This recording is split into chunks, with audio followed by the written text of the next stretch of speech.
Trent Williams, everybody's greatest tackle of all time.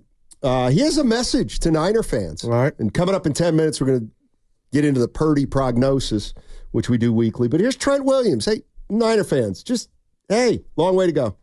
Understandably, you got concerns. In my mind, we have a long way to go. This season is definitely a marathon, not a sprint. If there's anything that we've learned with these previous 3 seasons that, this is a very long season and a lot can happen.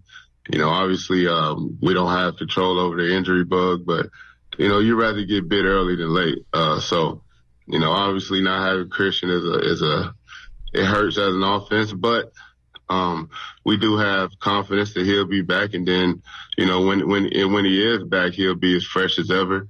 Hopefully we'll be heading, trying to go on our run to play the type of football we know we need to play to get to where we want to get to. Don't you get it? No, Don't you see what's happening here? Oh, man.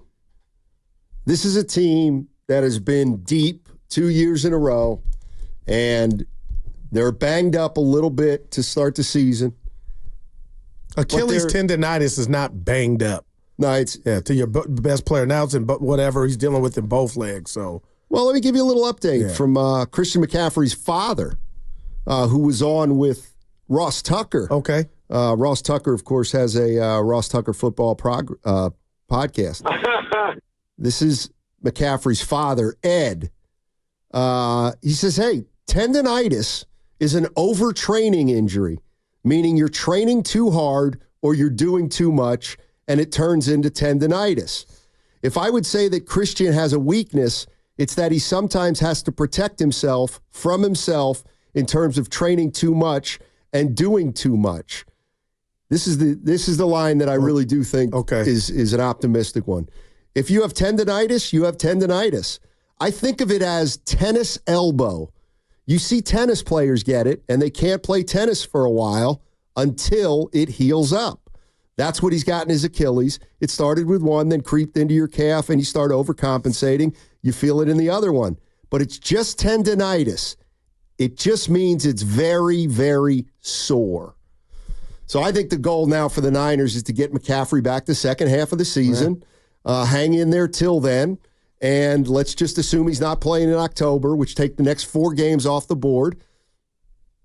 And maybe you start thinking about week 10, which would be their 9th game. And it feels like the team is acknowledging that it's going to be a grind early. It's going to be a big grind, but if they keep their head above water, the second half of the season is going to be one where they start to build back into a Super Bowl contending team. No, and I know you think I can't even scoff at that, but I got to be honest, Matt. I was thinking when I hear Achilles, I think of Durant and all that good stuff, but hearing that, reasoning or explanation of what's going on, and it's just you're overworking your muscles. It doesn't sound like there's a tear imminent, and who knows what's going to happen. Nobody wants that. But I feel better with that explanation. Like, I guess it's just rest, and he'll come back. So the other thing about McCaffrey is his dad said, I feel comfortable saying this. There's no player on the planet in any sport that pays as much money to have people take care of his body than Christian. And I kind of heard this too, and I thought it was interesting. Apparently, he footed the bill to go over to Germany and have that procedure. So he did have a procedure. Oh, yeah. And McCaffrey paid for it himself. And then there's a question about the 49ers medical staff. And Ed McCaffrey said, Christian trusts the 49ers training staff, but when the prescription is just to rest, he's going to go out and get other professional opinions from people around the world. So I think the Niners were like, look, let's just give this thing some rest. And he was like, I can't just rest. I can't. I got to go find something else that I like better than that. And I guess that's why he went to Germany, paid his own way to get there. And I wonder how the Niners feel about that. But I wonder. I got a question for you. I don't know. If you got all those people attending to your temple, your body, wouldn't they know when you're overworking? Like, wouldn't that prevent you from overworking yourself? Well, maybe he did it in the off season when it wasn't supervised. Because you know who I just thought about? You're going to call me crazy with this? Tiger Woods. when he went all commando and was trying to do all the other training with, like he was in the armed forces or whatnot. Navy SEALs. Navy SEALs, thank you. So I'm not saying Christian did that, but when you are spending that much on your body, you think there would be a stop sign of people to say, you know what, Steiny, you could skip this one. Yeah, I get the sense he's a guy who, when he's working out and he feels pain, he tries to work out through it. I don't know. I also think we should probably get into a little bit of Davante Adams, who's asked out in Las Vegas. He's a receiver, pretty good one. Didn't play week 4 in the Raiders' victory. I feel like it would just be a waste of time to say to you, should the Niners go out and try to get Davante Adams? Because you'll say, oh, my God, yeah. Well, one, I think he's a better receiver. He's older, but I think he's a better receiver than Brandon Aiyuk, 1. 2, I just feel like Aiyuk is about to be a sideshow. Shout out to the town in the Bay Area, because that's what he's been through 4 games. And the fact, if this trend keeps going forward where Juwan Jennings is putting up bigger numbers and is more reliable, and then I go to myself to videogate or shortgate at practice, I got to believe, and we haven't really solved the puzzle or the riddle, what could be bothering one Brandon Aiyuk. But if there's something there and I can do a swap, and I don't know what else it would take to get Davante Adams into a 49er uniform, Steiny, that would be something I would look at, because I really believe now there is something going on between Kyle and Brandon. And for the life of me, Brandon got paid. Some say overpaid. I don't know what his beef could be. But Friday, my friend, I was with you, Evan too. When I watched that, I have so many questions, and I just didn't feel like that was a good relationship per se. Like something's up. Well, Deebo Samuel addressed that on his podcast this week. And he talked about, what happened between Aiyuk and Kyle Shanahan. How big of a deal is it? You know me, I kind of think, they kind of blew it way out of proportion than what it was, what it's shown to be. But what's so crazy in the locker room, me and BA was, I seen them had the red shorts on, and I was like, we had the red jerseys. I was like, yo, this combo kind of cold. And so I was like, I went in the equipment room. I was trying to find me some red shorts at the time, and they was like, man, we don't have any more of these. So I was like, And so went out to practice. Him and Cal was going back and forth, blah, blah, blah. But it wasn't as serious as they was making it. But you see, he put the black shorts on, and we moved on past it, and we went out there and got the dub. So maybe it's a trend that you might see the Niners come to practice in some red shorts. But maybe Aiyuk needs to be in the red shorts every practice, because it definitely felt like the 49ers were super back this weekend. Yeah, we was cooler. Oh. Did it feel to you, Guru, like the 49ers were super bad? No, young lady. I would say no to that, but I will say this. I wish it had been Deebo. Then we could say there's nothing going on. You know what I mean? It was just he had the wrong ones or whatever. But now I just felt like that was Jim Leland and Barry Bonds. And I know. Right, Kyle wishes. Well, but you know what I mean. Brother, you just got paid. I guess just the way, Steiny, he looked like that was infantile, the way Aiyuk was acting, even when he changed the shorts. I mean, I came in today thinking I would move Aiyuk in a second for Davante Adams. And if you got to throw in a pick, throw in a pick. Second-round pick, I'd probably do that. It sounds like that's what the Raiders are looking for. But then, of course, I went a little deeper with the dive with Evan. What you come up with? And Evan said, man, if you get Davante Adams, he's just going to be as disgruntled here as he is in Vegas, because he's not going to get the targets he wants on this offense. He just isn't. And to me, you say, well, wouldn't that change? I'm just saying, like, you think Kyle Shanahan would change his offensive philosophy for Davante Adams? Brock Purdy's the one dropping back, reading it, and delivering the ball, dispersing the targets. And if you got a guy whooping somebody at the line of scrimmage more often than not, that it's not. Oh, I'm throwing to Evan. I'm throwing to Steiny pre-snap. I'm throwing to Davante Adams. No, I'm just saying if he's open, you keep feeding the beast, and that's why we see games like a couple weeks ago from Juwan Jennings. Yeah, I mean, If they you've got to agree with the premise that he's not going to get the ball as much as he wants the way the 49ers run their offense. And I do wonder about him, Steiny, Davante Adams. Where is he at in his career to where if he gets moved, because he didn't come off well to me in the receiver doc, you could tell he was trying to get out of Dodge or get out of that situation. I mean, how many more stops do you have before if he were to bitch about his targets? I mean, it should be about winning. And if they were able to get his services, again, I'm not saying the target issue wouldn't come up, but I mean, it kind of feels like the rat's on the table with Davante. Are you really going to complain about your lack of targets? But my thing is, if I'm Brock Purdy and I got him out there doing what he's been doing, okay, I'm I'm just throwing to him, but you'll eat. Well, I think you asked what you think's going on with Aiyuk. I think he doesn't like his role. He doesn't like his role.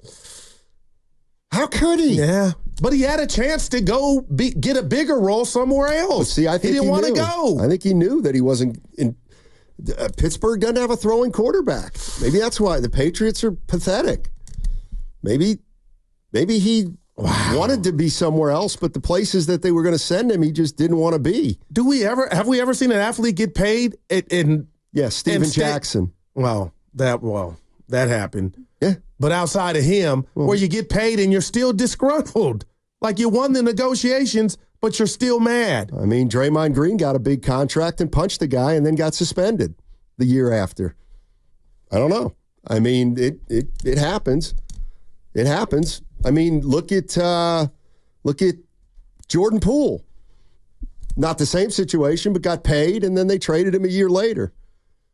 I think, yes, there's something going on with Brandon Aiyuk. That I truly believe, man. All right, let's get into it. Let's get into the Purdy Prognosis. Mm-hmm. We've had 2 nights to sleep on Brock's performance. Here's Purdy, takes off and goes head first for 10. Leading by 6. Purdy protected, floats it for Kittle. Kittle with a catch and out across the 35. Play action, Purdy, use check. The catch, first and goal.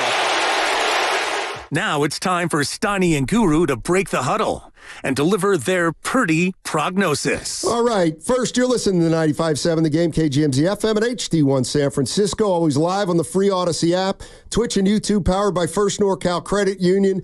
And I think that there is one reason to be more optimistic about the Niners than any of the negativity that's happened so far, and it's because of Brock Purdy. I think he's been their best player this year. Man. If it's not him, it's Fred Warner or Jordan Mason. But, I mean, if you think about Purdy's performance the first 4 weeks, if he continues to do this and they start winning, I mean, he's going to be in the MVP conversation. I don't think there's any doubt about it. No doubt. And I'll say this to that, Steiny. He was in the MVP conversation last year. I'm watching these games again, man. The guy is throwing the ball downfield. He wants to throw the ball downfield. He's using his legs, and he's becoming must-watch, Steiny. So you're right. What do we say? Oh, the most important position in sports is the quarterback position. I really believe that. And this dude is following up a season where he took his team to the Super Bowl with a new elbow, and it looks like he's getting stronger, but he's getting more confident. So you know what I did, Steiny? I said, okay, what's really going on here? Because there is draftism going on with Brock Purdy where people want to see more. Is this your stat? Yeah, this stat. All right. Good?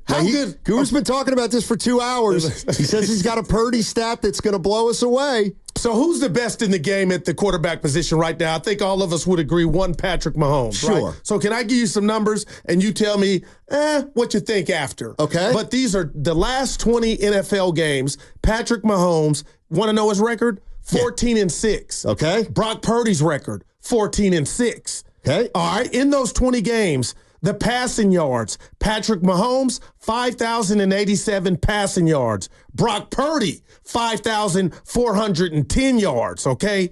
Touchdowns, Brock Purdy, 36-33 for Patrick Mahomes.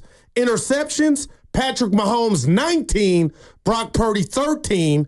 Passer rating in those 20 games, Brock Purdy, 111, Patrick Mahomes, 92. And yards per pass attempt, which dink and dunk, Patrick Mahomes 7.1 to Brock Purdy's 9.6. So I know it's only 20 games, Steiny, but what I'm watching, I believe, is a guy in Brock Purdy about to sign a blank check next year, and it's 4 games, they're 2-2. You don't put it all at his doorstep, but he knows and has command of the position, brother.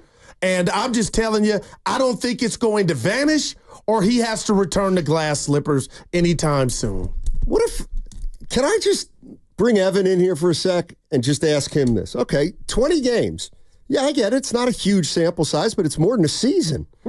So you've just given me 6 stats. Purdy's got more yards. Purdy's got more touchdowns. Purdy's got fewer interceptions. Purdy's got higher yards per pass. Purdy's got a better passer rating. Why can't we just say it, Evan? Purdy's been better than Mahomes over the last 20 games. Because he lost to him in the Super Bowl? Okay, but 20 regular season games. Yeah, sure. But I was going to say, because I know how Evan is very smart. Evan, my thing going against me, if you put Mahomes in this offense, which he's had more at his disposal, Brock Purdy has, than Mahomes with his Allen offense, maybe that might have something to do with it too. You know what I'm saying? If you put Mahomes with this weaponry, good God. Not taking away from Brock. I'm just Brock is becoming must-watch, man. How much better?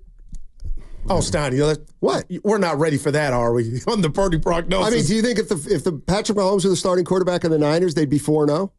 I don't. I'd give you 3-1. They would have beaten the Vikings? They would have scored on that. They would have scored on that last drive when they were down 6 against many, and they would have scored 24. So Mahomes would have thrown a ball better than Purdy did to Ronnie put respect on it. He's the best at the position right now. Well, no, he's not. Well, Goose, stand behind your numbers. No, but I'm being real with you. That blew me away with that. But I just don't. Brock Purdy's not at Patrick Mahomes' level yet. 415. This is why individual stats ultimately don't mean everything in a team sport, and that's from our main man Jim Mole. Our guy, Jim Mole, who. But it's pretty impressive. Yes? Are you willing to call Brock Purdy a star right now? I think he's going to be quarterback in the Pro Bowl's done, but he's on his way, man. Jared Goff. Well, how about this?